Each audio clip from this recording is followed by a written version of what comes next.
भाद्रपद मास के शुक्ल पक्ष की द्वादशी तिथि को वामन द्वादशी या वामन जयंती के रूप में मनाया जाता है।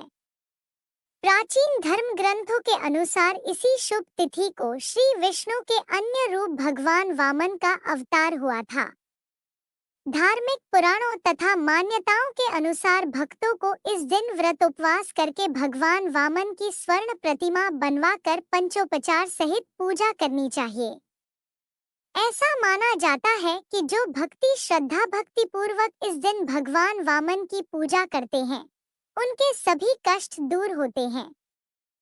पढ़े वामन अवतार की पौराणिक कथा। पौराणिक पुराणों में लिखा है कि देव माता अदिति ने विष्णु जी की तपस्या की। उनकी तपस्या से प्रसन्न होकर विष्णु ने उन्हें वरदान दिया कि वे अदिति के पुत्र के रूप में जन्म लेकर देवताओं को राजा बलि के भय से मुक्त करेंगे।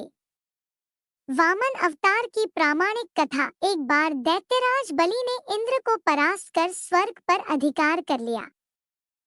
पराजित इंद्र की दयनीय स्थिति को देखकर उनकी मां अदिति बहुत दुखी हुई।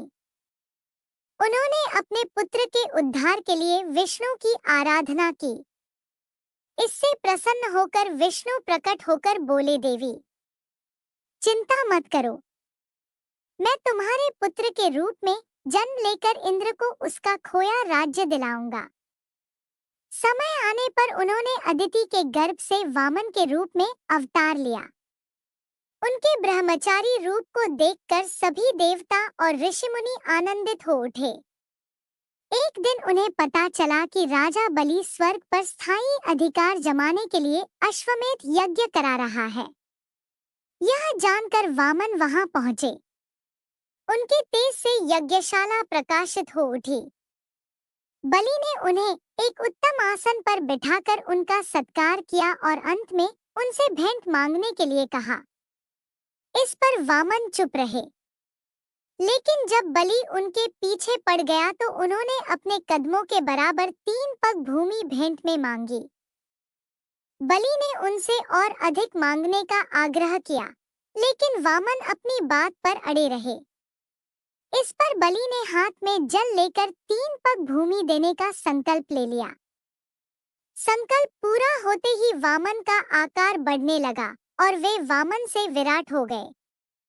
उन्होंने एक पग से पृथ्वी और दूसरे से स्वर्ग को नाप लिया। तीसरे पग के लिए बलि ने अपना मस्तक आगे कर दिया। वह बोला, प्रभु, संपत्ति का स्वामी संपत्ति से बड़ा होता है। तीसरा पग मेरे मस्तक पर रख दे। सब कुछ गवा चुके बलि को अपने वचन से न फिरते देख वामन प्रसन्न हो गए। उन्होंने ऐसा ही किया और बाद में उसे पाताल का अधिपति बना दिया और देवताओं को उनके भय से मुक्ति दिलाई।